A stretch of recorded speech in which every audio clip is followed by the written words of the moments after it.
Hi everyone, welcome to our online learning platform. This is Manpreet. तो आज की इस वीडियो के अंदर हम टाइम एंड वर्क का जो टॉपिक है उससे रिलेटेड क्वेश्चंस देखने जा रहे हैं।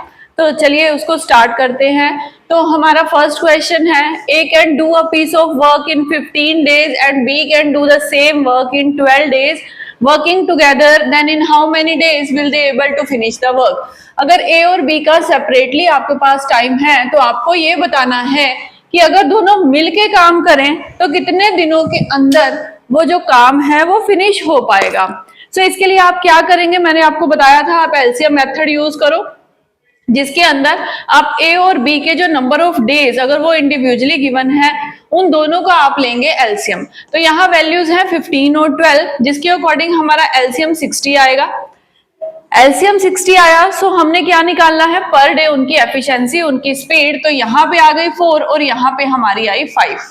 अभी दोनों साथ में कर रहे हैं, सो क्या पता चला 4 + 5 यानी कि 1 डे के अंदर 9 यूनिट्स टोटल जो है बन के कंप्लीट हो जाते हैं।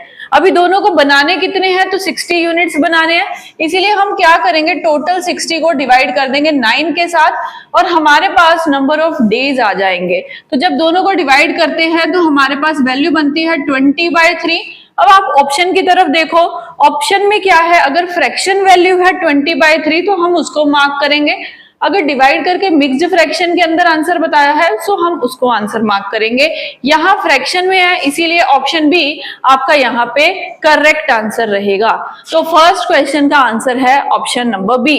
सो चलिए सेकंड वन देखते हैं। अब ए जो है अपना काम 6 दिन में करता है, बी 8 दिन में करता है, जबकि सी उसी सेम टास्क को 12 दिन के अंदर कर देता है।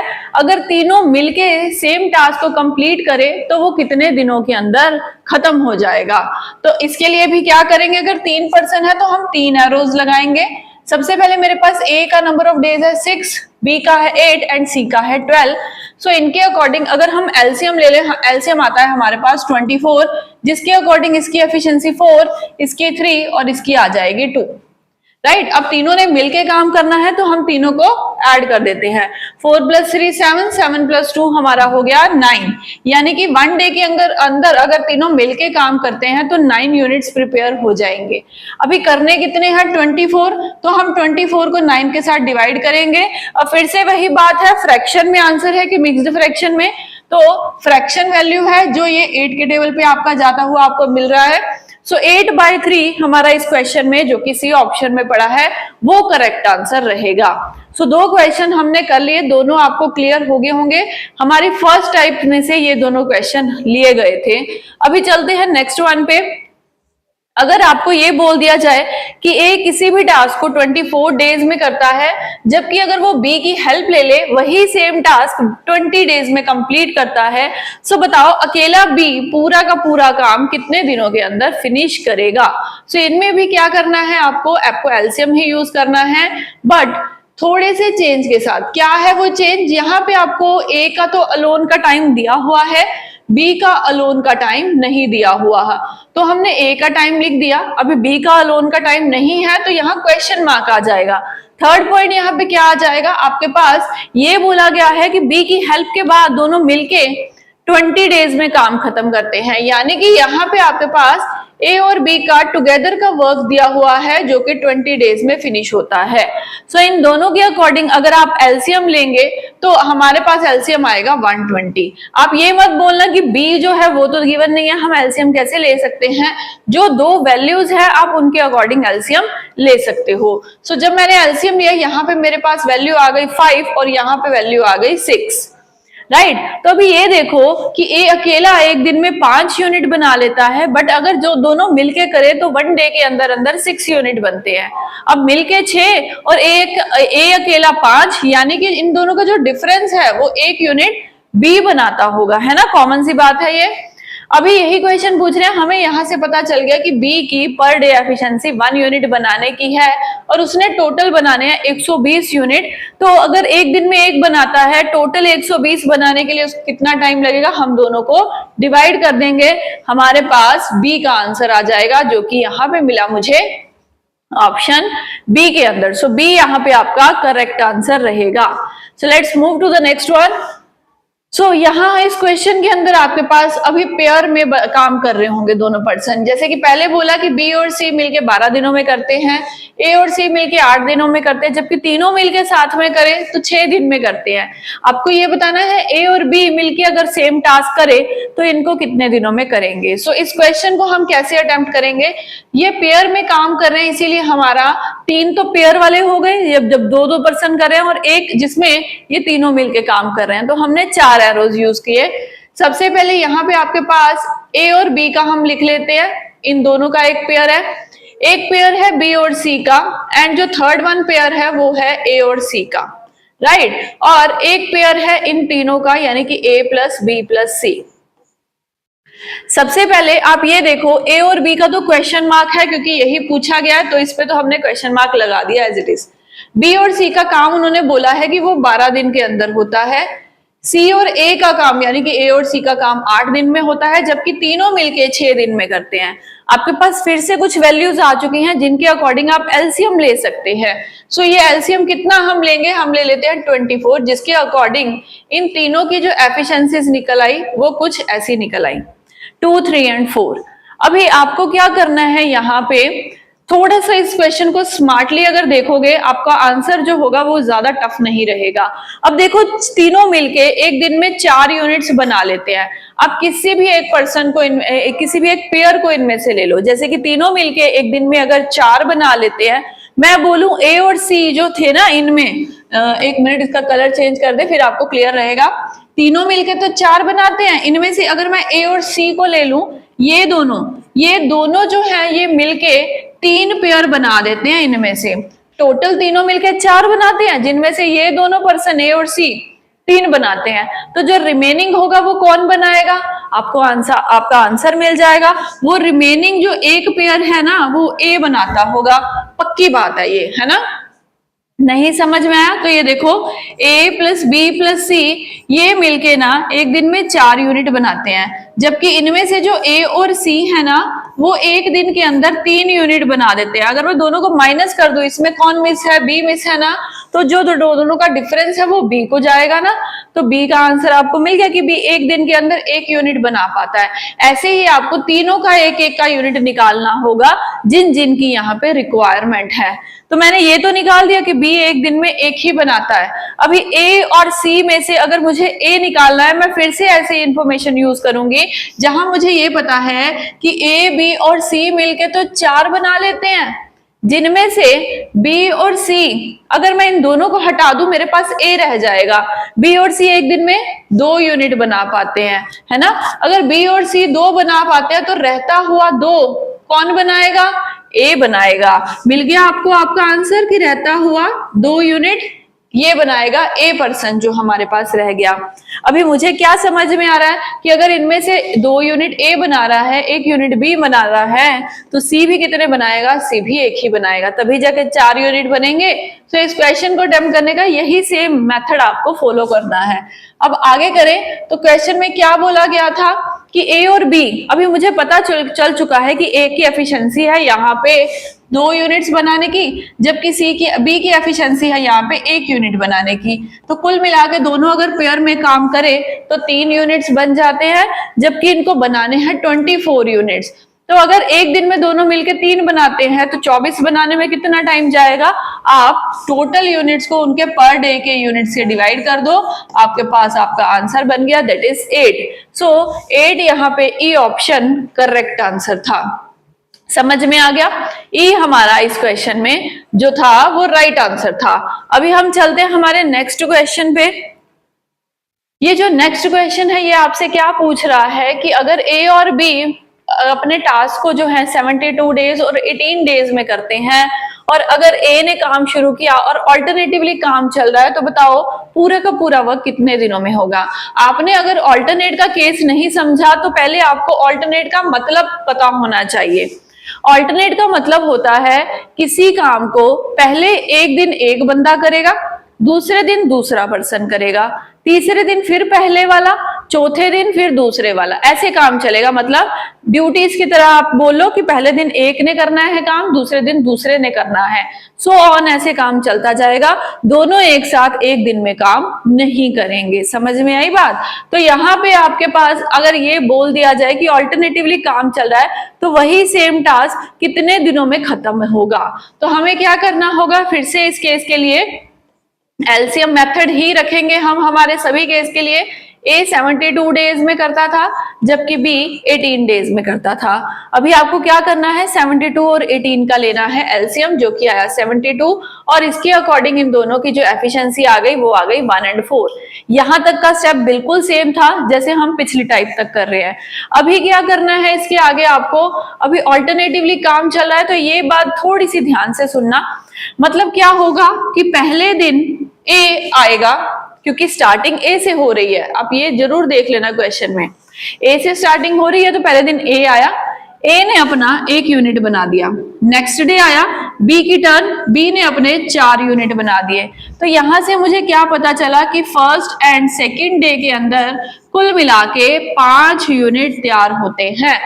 पहले 2 दिन के अंदर 5 यूनिट तैयार होते हैं। अभी आप ये देखो कि ऐसे ही आपको काम करना होगा कि फर्स्ट डे सेकेंड डे दोनों के अंदर 5 unit, third day fourth day दोनों के अंदर 5 unit, fifth day sixth day दोनों के अंदर 5 यूनिट। मतलब ऐसे 5-5 करके आप पेयर बनाते जाओगे।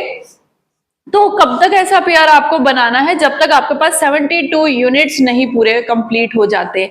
सो ऐसे चलने की बजाय मैं आपको अब बताने लगी हूं आपको करना क्या है। ये 5 कैसे आया, पेयरिंग में काम हो रहा है, दोनों बातें आपको समझ में आ गई। तो जब भी आपने क्या करना है, ये 2 दिन का वर्क उनका निकाल लेना। अभी आपको ये समझ में आ चुका है कि पेयरिंग में काम हो रहा है, इसीलिए आप देखो कि टोटल यूनिट्स बनाने कितने हैं, तो 72 बनाने हैं। अगर ऐसे ही 5-5 का पेयर चलता रहा तो मैक्सिमम से मैक्सिमम खुद सोचो वो 72 यूनिट्स नहीं बना सकते। आप क्या करेंगे, इस 72 को इस 5 के साथ आप डिवाइड कर दो, जितना मैक्सिमम डिवाइड हो पाए वो रखना है, जो नहीं हो पाता उसको छोड़ दो, पॉइंट्स में आंसर नहीं करना। तो अभी मैंने जब ये देखा कि 5-5 का पेयर बनाते हुए 70 नंबर जो है 70 यूनिट्स बन सकते हैं, ऐसे ही 5-5 का करते हुए 72 नहीं बन सकते, है ना। तो मैक्सिमम यहाँ पे 70 यूनिट्स बन जाएंगे। और ये कैसे आएगा, अब आपको करना क्या था, आपको 72 को इस पेयर के साथ यानी कि 5 के साथ डिवाइड करना पड़ा। तो आपके पास यहाँ नंबर आया 14 और यहाँ पे रिमाइंडर रह गया 2।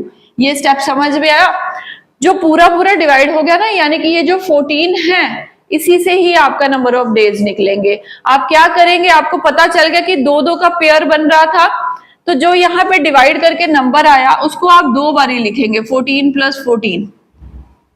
अब ऐसा क्यों, क्योंकि आपको ये पता है कि ये जो 5 नंबर बन रहा है या जो 5 पेयर बन रहा है, ये एक एक करके ऑल्टरनेट काम चल रहा है। मतलब 14 दिन ए ने स्पेंड करे, 14 दिन ही बी ने स्पेंड करे हैं उस काम को करने के लिए, और कुल मिला के 70 यूनिट्स रेडी कर दिए। अभी रिमेनिंग कितने यूनिट्स रह गए, तो वो रह गए 2। अभी ये 2 बनाने के लिए टर्न किसकी है अगली, ये तो पेयरिंग में काम हो चुका है, मतलब टर्न है अगली ए की, और ए एक दिन में एक ही यूनिट बना पाता है। सो नेक्स्ट डे आएगा, 2 में से एक ही यूनिट तैयार हो पाएगा और एक दिन पूरा खत्म हो जाएगा। तो एक दिन और ऐड कर दें और 1 यूनिट और कम कर दें। अभी कितने यूनिट्स रह गए, 1 यूनिट बनाने के लिए रह गया। टर्न किसकी है, बी की टर्न है, तो बी तो एक पूरे दिन के अंदर 4 यूनिट बना लेता है, तो एक बनाने में उसको कितना टाइम जाएगा, सो हम कह सकते हैं 1/4 डेज उसको लगेंगे। आई बात समझ में। अब आपको क्या करना है, इन तीनों को प्लस कर दो, तो ये हो गया 29, जो फ्रैक्शन में उसको एज इट इज साथ में लिख दो 1/4।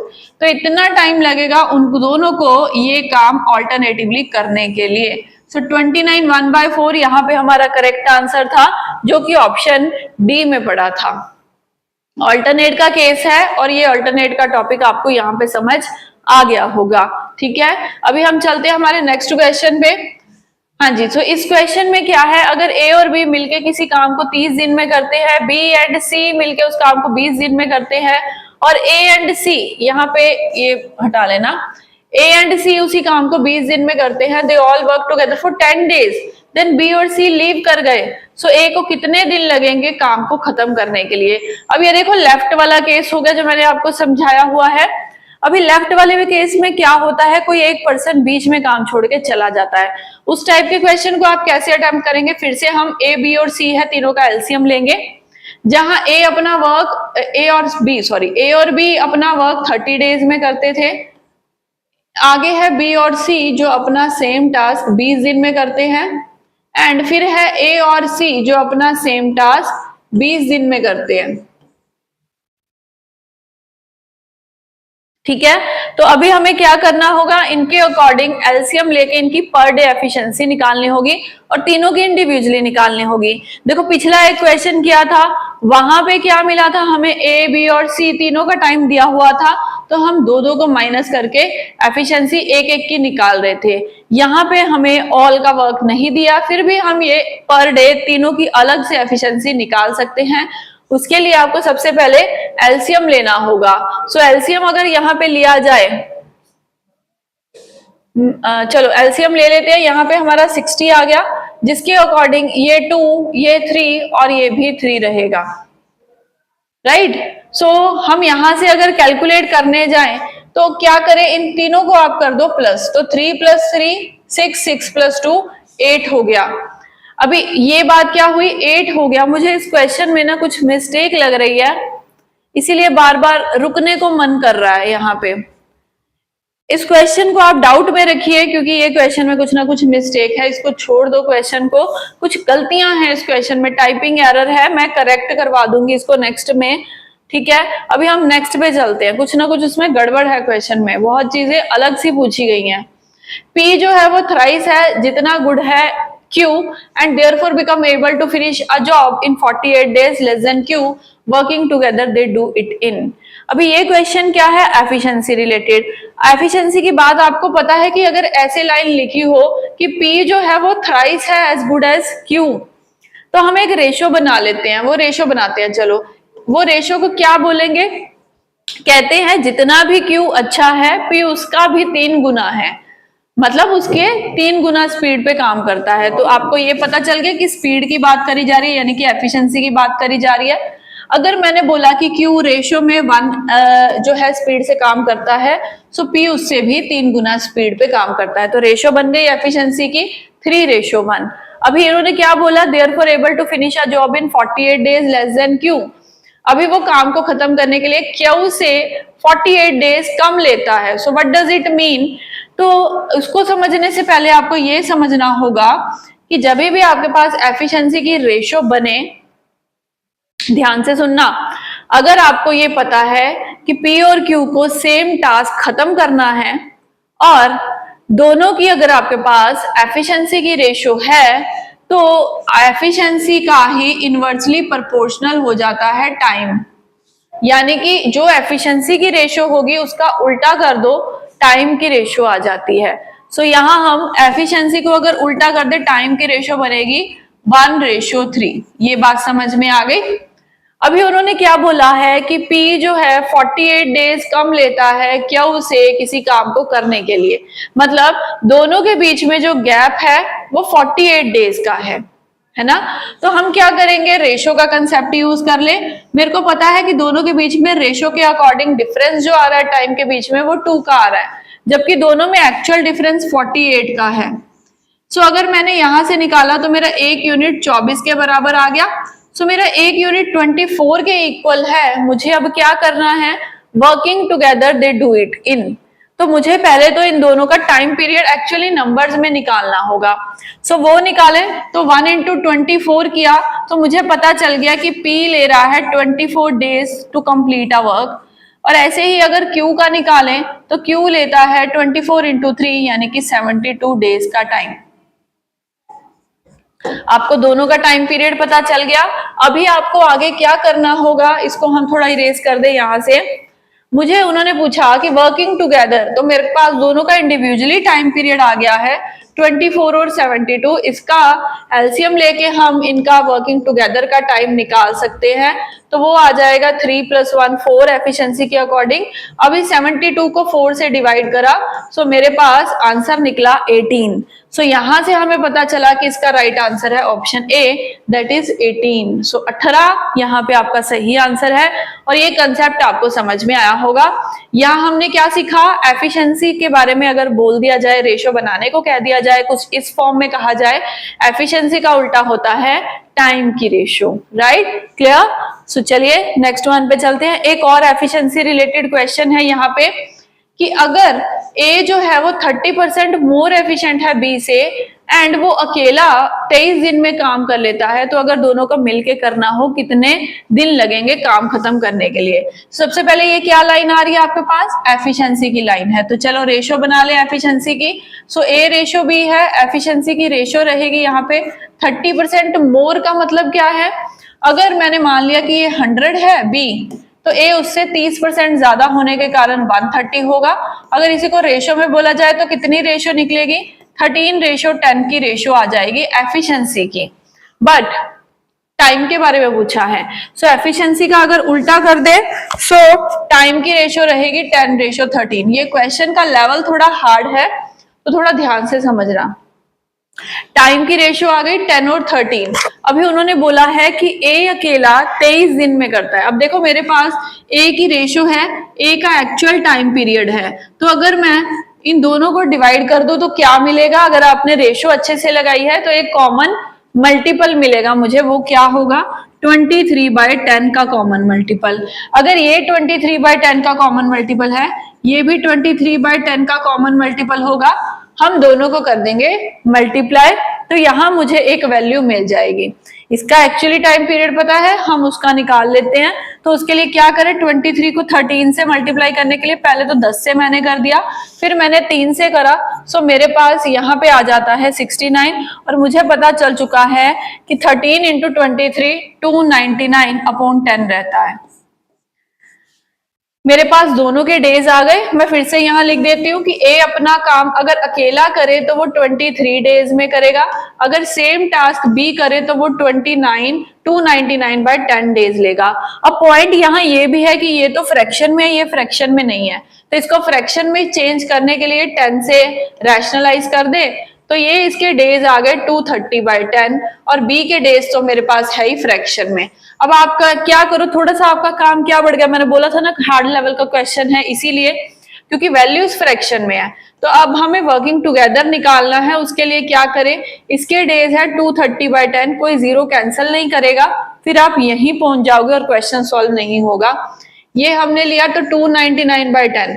अब आपको इन दोनों का एलसीएम लेना होगा, 299 और 230/10 तो है ही है, और एलसीएम में 10 नीचे रखना ही रखना, तो हम नीचे 10 रख देते हैं। अभी 230 तो हमारा बनता है 23 × 10 से, है ना, तो मैं इसका एलसीएम ले रही हूँ बस छोटा सा यहाँ लिख के, और ये हमारा बनता है 23 × 13 करने पे। तो जब मैंने मल्टीप्लाई करा, 23 तो कॉमन है, एलसीएम ले रही हूँ मैं, 13 × 10 और करेंगे, सो 23 × 13 × 10 करें तो हमारा एलसीएम बनता है 2990। अभी भी 10 नीचे कैंसिल नहीं करना, आपको क्वेश्चन सॉल्व करना बता रही हूँ, अगर फ्रैक्शन वैल्यू आ जाए सो ऐसे आप सॉल्व कर सकते हो। सो चलिए अब हम आगे चले, ये मैं इरेज कर देती हूँ, अब हमारा यहाँ से काम हो चुका है। हाँ जी, तो आगे मेरे पास अभी क्या क्या बच गया, मेरे पास एलसीएम भी आ गया, मेरे पास पर डे वर्क भी, उनका टोटल वर्क का टाइम पीरियड भी पता है, दोनों को कर देते हैं डिवाइड। सो जब मैंने इनको डिवाइड करा, सो यहाँ एक वैल्यू मिली मुझे, वो मिली 13 की वैल्यू यहाँ पे मिली मुझे, और यहाँ मुझे मिली 23 की वैल्यू।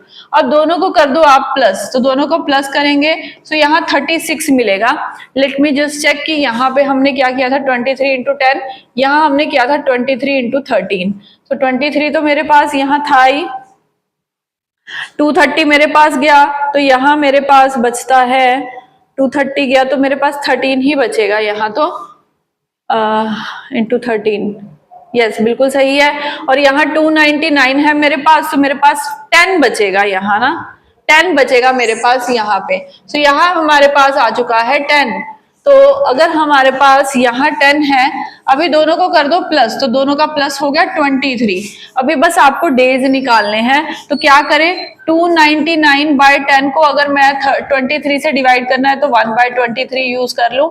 किया तो कैंसिल करते हैं इन दोनों को और हमारे पास हमारा आंसर होगा। तो जब हमने इनको कैंसिल करा 299 को 23 से कैंसिल करा, तो मेरे पास जो आंसर बनता है वो बनता है 13 डेज का। और इसके साथ एक नीचे 10 भी है, इसीलिए अब हमारे पास जो राइट आंसर निकल रहा है इस क्वेश्चन का वो 13 है। 10 को हमें इग्नोर करना होगा क्योंकि मैंने हर ऑप्शन में उसको साथ में रखा था, फॉर दैट रीजन। ठीक है, अभी आपके पास दोनों का वर्किंग टुगेदर का टाइम पीरियड आ गया, that is option B 13 days. So ये क्वेश्चन काफी हार्ड लेवल का है क्योंकि इसमें नंबर्स ऐसे हैं जिनको सॉल्व करते हुए आपका आंसर फ्रैक्शन में अटकता है। इस क्वेश्चन को एक बार फिर से रिपीट कर लो, अगर आपको नहीं समझ में आया एक बार रिवाइज करके रिवर्स करके वीडियो को फिर से देखो और आपको समझ में आ जाएगा। ठीक है, तो चलते हैं नेक्स्ट 9th क्वेश्चन पे हमारे। हाँ जी, यहाँ पे क्या है आपके पास कि अगर ए किसी काम को 12 दिन में करता है, बी 15 दिन में करता है, सो उसी टास्क को अगर उनको वेजेस में डिस्ट्रीब्यूट करना है, मतलब अगर 450 रुपीज दोनों को मिला के मिलते हैं तो ए का शेयर कितना होगा। सबसे पहले आप वेजेस वाला पॉइंट क्या समझते हैं कि जब भी किसी के बीच में आपको वेज को डिस्ट्रीब्यूट करना है, आपके पास एफिशिएंसी होनी चाहिए, क्योंकि किसी भी पर्सन को कंपनी के अंदर जो पैसे मिलते हैं, जो सैलरी मिलती है, वेज मिलता है, वो उनकी एफिशिएंसी, उनकी काम करने के स्किल्स के ऊपर बेस्ड होता है। इसीलिए हम इनके बीच में सबसे पहले तो एफिशिएंसी कैलकुलेट करेंगे, जिसके लिए मेथड हमारा एरो ही रहेगा। तो जब दोनों का एलसीएम लिया, सो हमारे पास जो एफिशिएंसी निकली वो निकली 5:4। अभी आपको ये पता लग गया कि एफिशिएंसी है 5:4, जबकि दोनों का टोटल है 450 रुपीज। सो अगर आपके पास टोटल आ जाए, आप उसको कैसे सॉल्व करते हैं, हम दोनों का लेंगे दोनों को प्लस करेंगे, है ना। रेशियो यही कहती है कि 5 और 4 का प्लस है 9, जबकि इनका एक्चुअल टोटल है 450। सो अगर 9 की वैल्यू 450 के इक्वल, हमारा एक यूनिट 50 के इक्वल। अगर एक यूनिट 50 के इक्वल है, जिसका भी वेज निकालना है उसकी रेशियो से इस 50 को मल्टीप्लाई कर दो। हमें ए का शेयर निकालना है तो ए की वैल्यू को मल्टीप्लाई कर दिया, हमारे पास ए का शेयर निकल आया, दैट इज 250 रुपीज। सो 250 यानी कि सी ऑप्शन यहाँ पे आपका करेक्ट आंसर है। होप कि ये क्वेश्चन आपको बड़े आसानी से समझ में आ गया। रेशियो का कंसेप्ट आपने देखा कि जब भी हमने रेशियो सीखी है, जिस क्वेश्चन में रेशियो बनती है हम लगा सकते हैं, बड़े इजीली रेशियो बना के अपना काम खत्म कर सकते हैं। सो आज चलते हैं हमारे नेक्स्ट क्वेश्चन पे। अभी ये क्वेश्चन में आपको मेन और वीमेन का कंसेप्ट आया है, जहां पे अभी देखो आपने अभी तक जो क्वेश्चन देखे हैं उनमें ए और बी करके कुछ पर्सन आ रहे थे। ठीक है, यहाँ आपके पास नंबर ऑफ पर्सन इंक्रीज हो गए। क्वेश्चन क्या है, 20 मैन और 24 वीमेन अपना टास्क 20 दिन के अंदर खत्म करते हैं। सो अगर 30 मैन और 12 वीमेन को वही सेम टास्क करना है तो कितने दिनों के अंदर कंप्लीट किया जाएगा। नंबर ऑफ पर्सन भी ज्यादा है और एक कैटेगरीज भी आप देख पा रहे हो मैन और वीमेन की। तो अभी हम टाइम एंड वर्क का सेकंड पार्ट जो है वो समझने जा रहे हैं इस क्वेश्चन के थ्रू, जहां पे आप देखेंगे कि ये जो आपके पास लाइन लिखी हुई है ना, इनमें से आपको क्या करना है, इस क्वेश्चन में आपको कैसे अटेम्प्ट करना है। सबसे पहले तो आपको जो मेन और विमेन है इनको सेम जेंडर में लेके जाना होगा। वो कैसे बोले तो देखो, मेन और विमेन दो अलग अलग कैटेगरीज हैं, तो इनकी कैपेबिलिटी भी अलग अलग होगी, राइट। सो हर बंदे की कैपेबिलिटी तो अलग होती है। कई बारी मैन कुछ ऐसा काम एक्स्ट्रा करते हैं जो विमेन ना हैंडल कर पाए, कई बारी विमेन की कैपेबिलिटीज इतनी अच्छी होती हैं जो मैन की नहीं है। तो मतलब दोनों की कैटेगरीज अलग अलग बनी है तो कुछ क्वालिटीज भी अलग अलग होंगी। हमें क्या करना है, हमें चेक करना है कि अगर हम ग्रुप के अंदर मैन और विमेन को रख पा रहे हैं तो वो कितने दिनों के अंदर किसी काम को खत्म करते हैं। सो इस क्वेश्चन को सॉल्व करने के लिए आपको दोनों को एक ही यूनिट में लेके जाना होगा, यानी कि आपको मैन को विमेन में या विमेन को मैन में कन्वर्ट करना होगा, फिर इस क्वेश्चन को हम अटेम्प्ट कर सकते हैं। बट बिफोर दैट, कंसेप्ट करने के पहले आपको चेन रूल का पॉइंट आता होगा, जो मैंने आपको वीडियो में बताया भी हुआ है। चेन रूल क्या कहती है, अगर ऐसे टाइप का क्वेश्चन है, दो पार्ट्स में बटेगा, जहां हम एमडीएच का कंसेप्ट यूज करते हैं दोनों तरफ, तो यहाँ भी MDH और यहाँ भी MDH रहेगा। ये जो MDH है ये क्या है, M for man, D for days. आपको मैंने बताया हुआ है सब मैन, डेज और आवर्स के अकॉर्डिंग, है ना। आपको ये क्लियर है बात ना। तो बस यही कंसेप्ट आपको यूज करना है, बट यहाँ पे जो मैन रख रहे हो ना आप, ये दोनों सेम जेंडर के होने चाहिए, कैपेबिलिटी दोनों की सेम होनी चाहिए। सो बस वही कंसेप्ट हम यहाँ पे आप यूज करेंगे, बट उससे पहले कुछ स्टेप्स है जो आपको सीखने होंगे कि कैसे हम दोनों की कैटेगरीज को बराबर रख सकते हैं। सो चलिए, अभी यहाँ पे देखो एक लाइन लिखी है और लिखा है इनके बीच में, मतलब चाहे ले लो 20 बंदे, चाहे ले लो 24 औरतें, चाहे ले लो 20 मैन, चाहे ले लो 24 वीमेन, ये किसी टास्क को 20 दिन में कर देते हैं। दोनों में से कोई भी एक यूनिट उठा लो आप, वो 20 दिन में अपना काम कर देते हैं। यही मेरी कैपेबिलिटी निकालेगी, बताएगी मुझे कि एक मैन कितनी वीमेन के बराबर है। कैसे, 20 मैन इक्वल्स टू 24 वीमेन, ये हमने यूज किया। MDH का कंसेप्ट के थ्रू जाना है तो भी ये क्वेश्चन हो जाएगा। अभी देखो आपको क्या करना है, ये अगर इतने के बराबर है, मुझे इन दोनों वैल्यूज को कम करके स्मॉल नंबर में लेके आना है। तो मैंने 2 के टेबल से ही करा आपका, तो मेरे पास आ गया 10 की वैल्यू 12 के इक्वल, यानी कि 5 मैन जो होंगे वो 6 वीमेन के बराबर रहेंगे। अगर 5 मैन 6 वीमेन के बराबर है तो एक मैन 6/5 वीमेन के बराबर रहेगा, है ना, सीधी सी बात है। तो अगर एक मैन 6/5 वीमेन के बराबर है, हमें बोलते हैं कि 30 मैन और 12 वीमेन मिलके काम करेंगी, तो मैं क्या इन 30 मैन को वीमेन की कैटेगरी में देख सकती हूँ? मतलब मैं मैन को, इस 30 मैन को वीमेन के बराबर अगर करना चाहूं तो कितना बनेगा? सो अगर एक 6/5 के बराबर है तो 30 मैन जो होंगे उनको निकालने के लिए मुझे क्या करना होगा, 6/5 इंटू 30 करना होगा। इससे ये विमेन में कन्वर्ट हो जाएंगे, है ना। तो जब मैंने इसको सॉल्व करा, मेरे पास यही मैन जो 30 मैन है, अब 36 विमेन लिख सकती हूं, मैं इनको लिख सकती हूं ना। तो मैंने लिख दिया। अभी मेरे ग्रुप के अंदर क्या था, मेरे ग्रुप के अंदर 30 मैन ने काम करना था, प्लस एंड लिखा हुआ है, एंड जो है 12 विमेन ने काम करना था। 30 विमेन को मैं कह सकती हूँ कि ये 36 विमेन भी देख सकते हो आप, और 12 विमेन तो एक्चुअली है ही है, यानी कि अब मेरे पेयर के अंदर टोटल 48 विमेन है जो मैं देख पा रही हूँ अपने नजरिए से, जिनको काम खत्म करना है। ये बात समझ में आ गई। अभी मुझे ये पता चल गया कि इसके बारे में पूछा है कि 48 विमेन कितने दिनों में करती हैं। तो चलिए चेन रूल लगाएं। चेन रूल में जिसमें आपने कन्वर्ट किया आप उसी को ही लगाओगे। मैंने विमेन्स में कन्वर्ट करा है, तो अगर 24 विमेन अपने किसी टास्क को 20 डेज में करती हैं, तो 48 विमेन उसी सेम टास्क को कितने दिनों में करेंगी, ये चेन रूल लग गया। तो 24 का डबल ये, और मैंने दोनों की कटिंग करी, सो मेरे पास डेज आ गए 10 डेज, जो कि ऑप्शन ए में मुझे देखने को मिले हैं। सो आपके पास आपका राइट आंसर मिल गया, ऑप्शन ए 10 डेज। क्लियर है पॉइंट, ये आपको समझ में आ गया होगा। इसके साथ के हम कई और क्वेश्चंस भी प्रैक्टिस करेंगे, जहां से आपको इस कंसेप्ट में और क्लैरिटी आएगी और आप इसको अच्छे से समझ भी पाएंगे। सो इसी के साथ हम आज की इस वीडियो को फिनिश करते हैं। नेक्स्ट वीडियो के अंदर आप इसका सेकंड पार्ट देख सकते हो, जहां इसके फर्दर क्वेश्चंस आप कंप्लीट कर सकते हैं। सो उस वीडियो को भी कंप्लीट करना, इसके साथ आपको और क्लैरिटी आएगी। So till then, thank you everyone.